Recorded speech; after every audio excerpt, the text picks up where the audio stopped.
Hi there, and welcome to Build Your Best Brand, a free monthly virtual education series brought to you by Embellished Brands.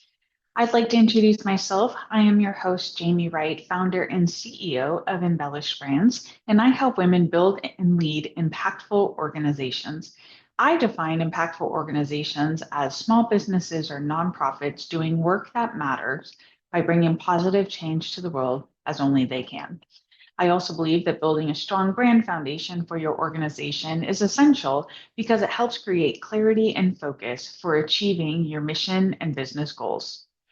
Today on Build Your Best Brand, we are continuing our conversation about brand stewardship, and specifically, we'll be talking about brand management strategies. So, as a reminder, if you have watched this series, you might have heard me say this multiple times so far, but I think it's absolutely worth repeating. So I'm going to say it once again today. Your best brand is not going to magically appear out of thin air. Like anything worth creating, it takes time, intention, and care to craft a brand identity that resonates. So today, you are watching part two of our conversation about brand stewardship. We're going to do a quick review of what is brand stewardship. I covered this a little bit in part one. And for your sake today, we will simply do a quick review before we dive into the continued conversation about brand stewardship. So, what is brand stewardship? Well, Merriam-Webster defines stewardship as the conducting, supervising, or managing of something, especially the careful and responsible management of something entrusted to one's care. So, therefore, I define brand stewardship as the act of managing a brand. As brand managers, we do not set it and forget it. You've probably heard me say this a few times already. Again, in the Build Your Best Brand series, we do not set it and forget it. Creating a strong brand identity requires active participation and frequent adjustments. So today in our lesson, we are going to be talking about brand management strategies and specifically about creating brand guidelines, establishing a team training process and tools to do that, building a digital asset management system, monitoring brand performance, and continually reviewing and refining your brand. Let's dive right on into creating brand guidelines. So this is the subject that we talked about in depth in part one. So if you missed it, please go back and watch that video. I will have it linked in the notes along with this video. But just as a really broad and very quick overview, your brand guidelines are going to exist in something we call a brand guide, which is basically a central document that outlines the key elements of your brand's identity. So, really, the look, sound, and feel, which then ensures consistency across all communications that are put out by your organization and anyone on your team. So, everyone should be following this brand guide as a central key tool in order to ensure that your organization's brand is consistent. So, how is your team going to know what to do and how to, like, what your brand is and how to steward it well? Well, that is why, as a key brand management strategy, you're going to establish a team training process and you're going to establish the tools to help with that training. So, here's the premise here. Everyone on your team should be equipped to tell your brand story. Now, this is everyone, and I realize my audience includes small businesses and nonprofits. And so this is a broad spectrum of people that I am talking to, but this particular concept is one that 100% applies to everybody that I'm talking to today. I don't care if you're a small business or a nonprofit or some other, maybe a slightly different enterprise of sorts. Everybody on your team should be equipped to tell your brand's story. To do that, your team needs training and resources. And I would say this is usually, ideally, it's best done when somebody first joins your team. But since we're talking about it now, if you have an existing team, you can start now and start building this framework so everyone on your team, from the person who answers the phone to the person maybe who's emptying waste baskets at the end of the day, everyone in between should know and be able to help tell your brand's story. So to do this, you might consider creating onboarding guides, maybe some short videos, or maybe some other training materials to educate your team about your brand. This is intentionally vague and broad as suggestions simply because every organization is different. Every mission is different, the team is different. So knowing your organization's culture and your leadership styles, I suggest taking those things into account to then figure out what kind of tools are needed to help best educate your team and build them up so they are experts in your organization's brand. Next, we're going to talk about building a digital asset management system. That is, the acronym for that is DAM. So if I say that, just know I'm referring to the digital asset management system. A lot of syllables, so the acronym does come in handy. And so this type of system offers a centralized home for all of your brand files. So all your different logo variations, any graphics or uh, like patterns or icons or anything of that sort, templates that you've made that made, whether they're slide deck files or your letterhead, anything like that. If you have approved stock photos, whether they are ones you've purchased licenses for, or maybe you've had a photographer come to your organization and take a lot of photos, so you have in-house branded photos, and then anything else that you can think of that assists your team members in creating materials, that is what needs to go inside this digital asset management system. It's going to help with storing, organizing, distributing, and tracking all of those digital assets while ensuring everyone on your team knows exactly where to go, exactly what to use in order to know how to stay on brand. So if this is a new concept to you, do not stress out. It can be a very, very simple process. And really, honestly, it's truly just about being really organized and then communicating that organizational process. So you can start simple with a cloud-based file storage solution. And a lot of this might depend on the systems you're already utilizing in-house, such as maybe OneDrive, Google Drive, Dropbox, any sort of cloud-based filing system you might be using. It could be an option for you to use as that hub for your digital asset management. And of course, for small businesses and for nonprofits, budget is usually a concern. So if you already have tools that you are using in-house, at least while you're getting started and really shoring up your brand foundation, I really honestly think that just starting with some stuff that you might already have available to you is going to be the easiest way to get going. As you grow, whether it's your business grows or your budget grows, if you start adding more people to your team, so you have more hands that might be touching a lot of these files, that's the point when you might consider investing in paid brand management platforms like Binder, Brandfolder, Frontify, or Adobe Experience Manager. You can simply Google each of these, and you should have plenty of resources that come up that talk about pros and cons. You can find the websites, look at pricing and different features that they each offer. So I won't go into that too much here, but essentially, you can create your own digital asset management system, keeping it very simple. Or if the complexity of your organization requires a more robust solution, then there are paid platforms out there that you can consider. So I just recommend that as you look at all of your options, if at all possible, choose one, not multiple, but one.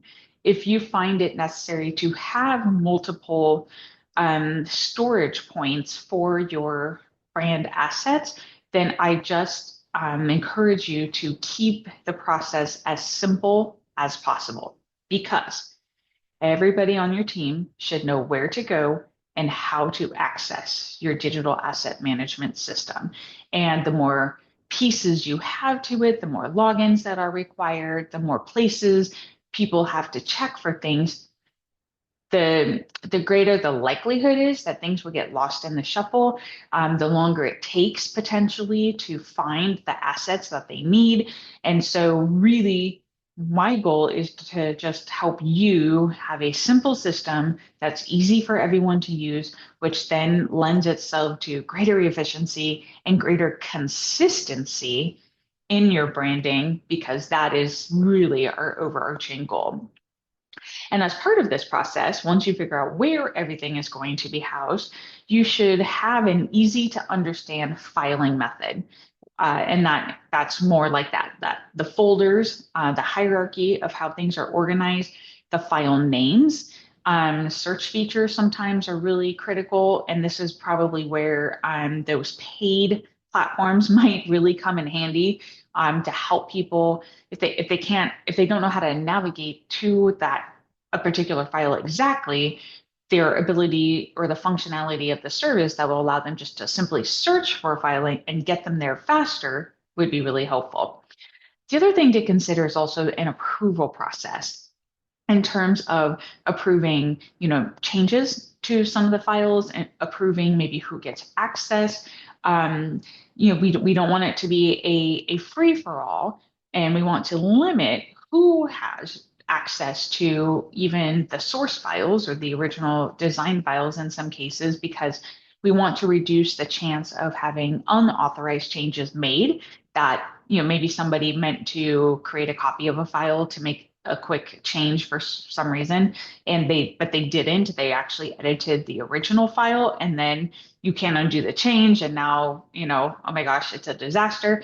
That's what we're trying to avoid. So um, having a good filing organization process so people can find what they need, they can access what they need in order to, again, improve that efficiency and even improve the turnaround time that it takes to craft some of these materials that you need would be really, really helpful. But at the same time, we don't want to allow for so much access that have it really be a free for all where then mistakes are getting made and changes are happening and original files are being compromised that then again down the road just causes more problems. So we want to find a balance between the need for easy access, but also we don't want too much access. We want it to be like Goldilocks, just right. You might have to play around with a few things, a few different systems, a few different settings, maybe just to find what works for your organization. Then, once you kind of have a structure set up in terms of your organization and storage of all of your brand assets, now you want to implement brand monitoring, where essentially you are going to observe and monitor how your different brand elements are performing. So this is going to start to get just a little bit techy here. So hang in there with me. And again, some of this might make more sense for growing organizations or larger organizations, but I encourage you, if you are smaller or newer, that you don't completely ignore this. Just pay attention, because there could be things that along the way as you're building things and gaining momentum that you could be monitoring. So just stick with me here. And so first, consider using some sort of centralized dashboard to collect and monitor analytics. Google has an option called Looker Studio. HubSpot is another platform that could be used as a centralized place to pull in analytics that you can then review.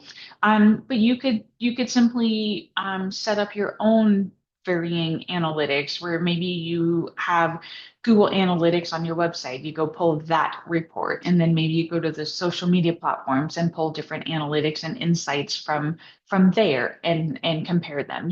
You could, in a way, kind of piecemeal the gathering of the data, and this usually works well enough for smaller organizations, especially those with smaller budgets. But if you are a larger organization and you have some more money to spend and efficiency is really important and you're willing to pay for it, then consider using a more robust platform. Make sure that you are regularly reviewing this data, such as engagement, brand sentiment, and campaign performance. So use tools that will help you monitor those things, whatever they are for you, and just do it regularly. Honestly, once a month is great, but if you have a small team, maybe quarterly is better. I wouldn't go longer than a couple of months simply because by that time information is old, right? And so it's better to review it as close as you can to the time frame that the data is referencing, so that way you are able to make more accurate and timely changes if needed. I also recommend that you solicit feedback from your target audience or audiences. We've talked about this before, where you might have more than one. And you can do this through focus groups, surveys, polls, informal check-ins, whatever you think is a great way to just get that input from your target audience. And I say, regularly doing this is really important, simply because you want to train your audience to be receptive to your requests for feedback. And if you occasionally, once a year, or you're just very, very periodically, if you just reach out and ask and no, somebody else is going to provide the answer, you might not get a lot of engagement back. But over time, if this is part of your brand communications model, then hopefully when you do ask the questions, you will have people who are accustomed to providing you with their opinions when you ask for it. That honestly, this would be a really great thing to train your audience to do, because it would help you get the information that you're looking for over time. Another thing that I would suggest is testing changes before you roll them out widely. This could be anything related to your brand, whether it's a new logo, maybe it's a new name, a new product or service, or even you're just changing up your designs and the visual elements of your brand. So you want to see if the new style resonates with your audience, because it'll look different from what you've been doing, and you want to see if they still like it. And so A/B testing is a method that is frequently used in marketing to get feedback from your target audience on what they prefer. And so what A/B testing is really, you have multiple versions of something. And in this case, for simplicity, you might have two versions. You have A and you have B, and which one performed the best. A/B testing is often done in email marketing, and advertising. So like with email marketing, you might have two different subject lines, but the content of the email is the same. Or sometimes you have the same subject line, but then inside the email, you have different content. And then you'll be looking to see not only maybe which version of an email was open based on a subject line, but then inside the content, you might have different content, and you want to see which one got the most clicks on a button or a certain call to action inside the email. Advertising does A/B testing through serving two different types, or not types of ads, but two different versions of an ad, where you want to see which one, maybe the headlines are different, maybe the calls to action are different, maybe just everything's the same except for the image or the graphic that goes with the ad. So you would have two versions that you're running, and then you look and see which one is getting the better response or the highest amount of engagement, or whatever this particular data point is for that item that you are testing. This is really helpful because a lot of times as we are making plans with our brands, or we're considering changes, We do it as experts in our own brands, but we cannot forget to talk to the people our brand is serving. Okay. Because yes, we are subject matter experts in our own brands, but we also, in a way, are not our target audience. So we can make the best decisions that we can, but we do need to test them and we do need to get feedback from our audience to make sure that our decisions and train of thought about the brands are actually truly resonating well with our target audience. So that is where monitoring different elements of your brand is really important because if it's not resonating with your audience, then we've got some problems. But we want that monitoring to help us keep that finger on the pulse so we can see before it's too late that if there's a problem and then make adjustments. Okay. All right. So to piggyback on that, we are going to talk about the need to continually review and refine. Your brand is an active entity. So your review of your brand should also be an active process. If you have a young or growing brand, I recommend scheduling reviews at least every 6 to 9 months to ensure you're on the right track. Ideally, it's probably closer to 6, maybe a little less than 6, especially if things are just moving really quickly. You do want to keep your finger on the pulse and not let too much time go by before you do another brand review. If you have an established brand, I suggest doing a review every 12 months or so. And this is purely just to ensure you're headed in the direction you want to be going in. If you need to adjust the sales a little bit, you could do that. But really, once a brand is established, then you don't have to do a full review as frequently simply because you've figured out what's working well and you're just continuing to nurture those things as opposed to when you're just starting out, you might be trying a lot of different things to see which ones are resonating. So definitely make sure that you are keeping your finger on the pulse with your brand.